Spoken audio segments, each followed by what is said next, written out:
ஓம் சாய்ராம். பக்தர்கள் அனுபவங்கள் வரிசையில் நம்ம ஜிஜி நார்கே அவர்களோட பக்தர்கள் அனுபவங்களை பார்த்துட்ருக்கோம். இப்போ கர்மா அண்ட் ரீஇன்கார்னேஷன் அப்படிங்கிற தலைப்பில் ஜிஜி நார்கே அவர்கள் என்ன சொன்னாருன்னு பார்க்கலாம். பாபாவோட கதைகள் எல்லாத்தையும் நம்ம கேட்டோன்னா, பாபாவோட அசர்ஷன்ஸ், அவர் சொன்ன வாக்கியங்கள் எல்லாத்தையும் நம்ம நினைவு கூர்ந்து பார்த்தோன்னா, ஒவ்வொன்றுத்துலேயும் ஒரு உண்மை நமக்கு தெரியும். அதாவது பாபா ஒவ்வொரு தடவையும் நம்ம என்ன விதைக்கிறோமோ அதோட பலனை நம்ம அனுபவிப்போம் அப்படிங்கிறத தான் வலியுறுத்தி இருக்காரு. பாபாவோட எப்பவுமே இருந்த பக்தர்கள் யாருக்குமே நம்மளோட அடுத்த ஜென்மத்தை பற்றியோ இல்லை மற்ற உலகங்கள் இருக்குது அப்படிங்கிறதுல பற்றிலாம் எதுவுமே சந்தேகம் அவங்களுக்கு இருந்திருக்காது. ஏன்னா பாபா எப்பவுமே நீ என்ன நல்ல காரியம் செய்கிறியோ அந்த நல்ல காரியத்தோட பலனை நீ அனுபவிப்ப. அதே மாதிரி எந்த தீய காரியங்கள் செய்தாலும் அதோட பனிஷ்மெண்ட்டும் உனக்கு இருக்கும் அப்படிங்கிறத எப்பவுமே பாபா வலியுறுத்தி இருக்காரு. பாபா ஹிந்துவா அப்படின்னு சொல்லிட்டு நம்ம பார்த்தோம்னா, பாபா மதங்கள் ஜாதி எல்லாத்தையுமே கடந்தவர். ஆனால் பாபா சொல்கிற நிறைய விஷயங்கள் ஹிந்துவிசம்க்கு கனெக்டடாக இருக்கும். இப்போ பாபா கர்மாவை பற்றி சொன்னது நம்மளோட ஹிந்து டாக்ட்ரைன்ஸ்லேயுமே அதே மாதிரி நம்மளோட ஹிந்துக்களோட நம்பிக்கையாகவுமே இருந்திருக்கு. நம்மளோட புத்தகங்கள் எல்லாமே இதே கர்மா தியரியை தான் நமக்கு வலியுறுத்தி இருக்கு. பாபா ஒரு தடவை மாஜே குரு பிராமன் ஹோயே அப்படின்னு சொன்னது நார்கே கேட்டிருக்காரு. அதாவது என்னுடைய குரு பிராமணன் அப்படின்னு சொல்லி பாபா ஒரு தடவை சொன்னதா சொல்றாரு. இதுக்கப்புறமா அடுத்த தலைப்புக்கு ஜிஜி நார்கே அவர்கள் போறாரு. இது ஹிந்துவிசம் அண்ட் பிராமின்ஸ் அப்படின்னு சொல்லிட்டு பாபாவோட நிலைப்பாடு இதுல என்ன அப்படிங்கிறத பத்தி சொல்றாரு. பாபாவுக்கு பகவத்கீதை, பாவர்த்த ராமாயணம், ஏக்நாதி பாகவத், பஞ்சதசி, யோக வசிஷ்டா போன்ற இந்த புத்தகங்கள் மீது அபரிமிதமான ஒரு மரியாதை இருந்தது. ஒரு பயங்கரமான ஈடுபாடு இருக்கும். பாபா எதை பேசினாலும் இந்த புத்தகத்தில் இருக்கிற குறிப்பிட்டிருக்க அந்த ஃபிலாசபியை பாபா பேசுகிற மாதிரியே இருக்கும் அப்படின்னு சொல்லிட்டு ஜிஜி நார்கே சொல்கிறாரு. ஒரு தடவை கப்பர் டே அப்படிங்கிற பக்தர்கிட்ட பாபா சொல்கிறாரு, ஏ ஹமாரா கஜானா ஹே அப்படின்னு சொல்லிட்டு பஞ்சதசி புக்கை குறிப்பிட்டு அவர்கிட்ட சொல்கிறாரு.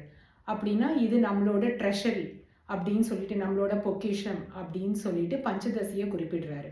அதாவது ஒருத்தர் ஆன்மீகத்தில் முன்னேறணும்னு நினச்சா அவங்களுக்கு தேவையான எல்லா ஃபிலாசபிஸும் அந்த புக்கில் இருக்குது, அதில் அடக்கமாக இருக்குது அப்படிங்கிறது தான் பாபா குறிப்பிட்டிருக்காரு. அதே மாதிரி யோக வசிஷ்ட புக்கும் பாபாவுக்கு ரொம்ப பிடித்தமான ஒரு புக்கு அப்படிங்கிறாரு ஜிஜி நார்கே. 1914ஆம் ஆண்டு இவர் ஷிரடிக்கு போயிருந்த பொழுது பாபா இவர்கிட்ட 15 ரூபாய் தட்சணை கேட்குறாரு. இவரும் அதை கொடுக்குறாரு. திரும்பவும் பாபா அதே 15 ரூபாய் தட்சணை கேட்குறாரு, இவர் கொடுக்குறாரு. இப்படி பாபா மேலும் மேலும் 15 ரூபாய் தட்சணை கொடுன்னு இவரை கேட்டுட்டே இருக்காரு. இவர்கிட்ட இருந்த காசு எல்லாமே தீர்ந்து போயிடுது.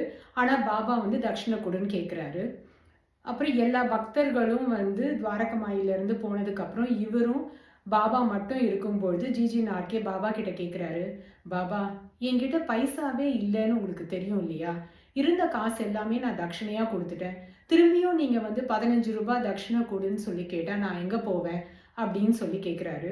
அப்போ பாபா சொல்கிறாரு, உன்கிட்ட 15 ரூபாய் காசு இல்லைங்கிறது எனக்கு நல்லாவே தெரியும். ஆனால் நீ இப்போ யோக வசிஷ்டம் படிச்சுட்டு வர இல்லையா, அதுலேருந்து எனக்கு தட்சணை கொடுன்னு தான் நான் கேட்டேன்.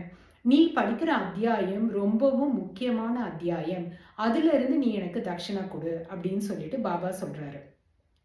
இங்க தட்சணைன்னு பாபா எதை குறிப்பிடுறாருன்னா, அந்த அத்தியாயம் இருக்கு இல்லையா, அந்த புத்தகத்தோட அந்த அத்தியாயத்துல இருந்து நாம கத்துக்க வேண்டிய பாடத்தை தான் பாபா தட்சணையா குறிப்பிடுறாரு. சரி, அந்த தட்சணையை எப்படி நம்ம பாபாவுக்கு கொடுக்க முடியும் அப்படின்னா, பாபா தான் நமக்குள்ள இருக்க அந்தர்யாமி. நமக்குள்ள, நம்ம இதயத்துக்குள்ள அவர் வீற்று இருக்கிறாரு.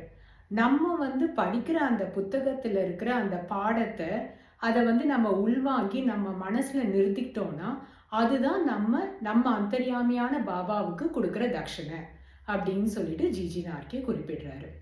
அதுக்கப்புறம் பாபாவும் மகாராஷ்டிரத்தில் இருந்த சத்புருஷர்களும் அப்படிங்கிற தலைப்புல சொல்றாரு. பாபாவுக்கு வந்து ஞானேஸ்வர், துக்காராம் மகாராஜ் இவங்க மேலெல்லாம் வந்து பயங்கரமான மரியாதை, ரொம்ப ஒரு ஈடுபாடு அவருக்கு இருக்கும். ஞானதேவ் அவரோட ஆரத்தியை வந்து பாடும் பொழுதெல்லாம் பாபா நிமிர்ந்து உட்கார்ந்து தன்னுடைய இரு கைகளையும் கூப்பி தன்னோட இதயத்துக்கிட்ட வச்சுட்டு கண்ணை மூடிட்டு அந்த ஆரத்தியில லயிச்சு அப்படி கேட்பாராம். சரி, இப்ப துக்காராம் மகாராஜ், ஞானேஸ்வர் இவங்கெல்லாம் வந்து இறைவனை அடையறதுக்காக சில மார்க்கங்களை வந்து பின்பற்ற சொல்லுவாங்க. இப்ப அதுல பாபாவோட நிலைப்பாடு என்ன அப்படின்னு சொல்லிட்டு நம்ம வந்து பார்க்கலாம். முதல்ல வந்து யோக மார்க்கம் எடுத்தோம்னா, யோக மார்க்கத்தை பொறுத்த வரைக்கும் ஆசனா, பிராணாயாமா, அதுக்கப்புறம் கான்சென்ட்ரேஷன் ஆஃப் மைண்ட், தியானம், அப்புறம் குண்டலினி சக்தியை எழுப்புறது, அதுக்கப்புறம் ஹையர் பவர்ஸ்க்கு போகிறது. இதெல்லாம் தான் வந்து அதில் வந்து ஒரு ப்ராசஸ் மாதிரி ஞான மார்க்கத்தில் வந்து யோக மார்க்கத்தில் வந்து குறிப்பிட்டிருப்பாங்க. ஆனால் பாபா வந்து இதை எதையுமே யாருக்குமே வந்து உபதேசம் பண்ணதில்லை. பாபா என்ன சொல்கிறாருன்னா, பிராணாயாமமே செஞ்சு ஒருத்தன் வந்து தன்னுடைய ஸ்பிரிச்சுவல் ப்ரோக்ரஸை பண்ணணும்னு நினச்சாலும் அந்த பிராணாயாமா பண்ணதுக்கு அப்புறமா அவன் அதுக்கு அடுத்த ஹையர் லெவலுக்கு போகணுன்னா அவன் என்கிட்ட தான் வரணும் அப்படின்னு சொல்லிட்டு பாபா வந்து குறிப்பிடுறாரு. இது யோக மார்க்கத்தை பற்றி. அடுத்தது கர்ம மார்க்கத்தை, கர்ம யோகாவை பற்றி எடுத்தோம்னா, பாபா வந்து இந்த சமூகத்தோடையே தான் வாழ்ந்தாரு. ஷிரடி கிராமத்திலேயே தான் வாழ்ந்தாரு. அவர் வந்து எதையுமே துறந்துட்டு அவர் வந்து காட்டுலேயோ மலையிலையோ எங்கேயோ போயிட்டு இல்லை. எல்லாரோடையுமே தான் பாபா வந்து இருந்தார். அங்கேயே உட்காந்து கல்லில் வந்து மாவரைச்சிட்டு இருந்தார். அங்கேயே வந்து பிக்ஷைக்கு போனார். பிக்ஷைக்கு போனதும் வந்து எல்லா இடத்துக்கும் எல்லார் வீட்டுக்கும் பாபா வந்து பிக்ஷைக்கு போனதில்லை. அவர் குறிப்பிட்ட சில வீடுகளுக்கு மட்டும்தான் போனார். ஏன்னா அந்த வீடுகளோட இருந்தவங்களுக்கும் இவருக்கும் சில ரிணான பந்தம், அதாவது பூர்வ ஜென்ம கர்ம பந்தங்கள் இருந்ததுனால அவங்க கிட்ட மட்டும்தான் பிக்ஷை எடுத்தாரு. அந்த பிக்ஷை எடுத்த உணவும் ரொம்ப குறைவான அளவு தான் வந்து அவர் பிக்ஷை எடுத்தாரு. அதே மாதிரி தக்ஷணா பத்தி நம்ம பேசணும்னாலும் தக்ஷணையும் வந்து பாபா ஒரு குறிப்பிட்ட தொகையை மட்டும்தான் தக்ஷணையா வந்து வாங்கிப்பாரு. சில பேர் வந்து பாபா கிட்ட கேட்பாங்க, நீங்க என்ன எல்லார்கிட்டையும் தட்சணை கேட்குறீங்க அப்படின்னு கேட்டா பாபாவோட பதில் என்னன்னா, சரியா கவனி, நான் எல்லார்கிட்டையும் தட்சணை கேட்கறது இல்லை. அந்த ஃபக்கீர் யார்கிட்ட கேட்க சொல்றாரோ அவர்கிட்ட மட்டும்தான் அந்த குறிப்பிட்ட தொகையை மட்டும்தான் நான் தட்சணையா கேட்பேன் அப்படின்னு பாபா வந்து சொல்லியிருக்காரு.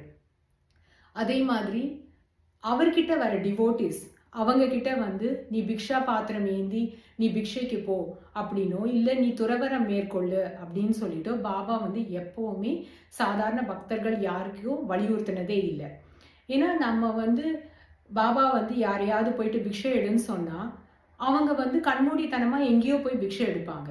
அந்த மாதிரி செய்யறதுனால என்ன ஆகும்னா, அவங்க இதுக்கு முன்னாடி பூர்வ ஜென்மத்துல அவங்க சேர்த்து வச்சிருந்த நற்கர்மாக்கள், அந்த பாஸ்ட் குட் மெரிட்ஸ்ன்னு சொல்லுவோம் இல்லையா, அது எல்லாத்தையுமே அந்த பிக்ஷையில அவங்க தொலைச்சிடுவாங்க.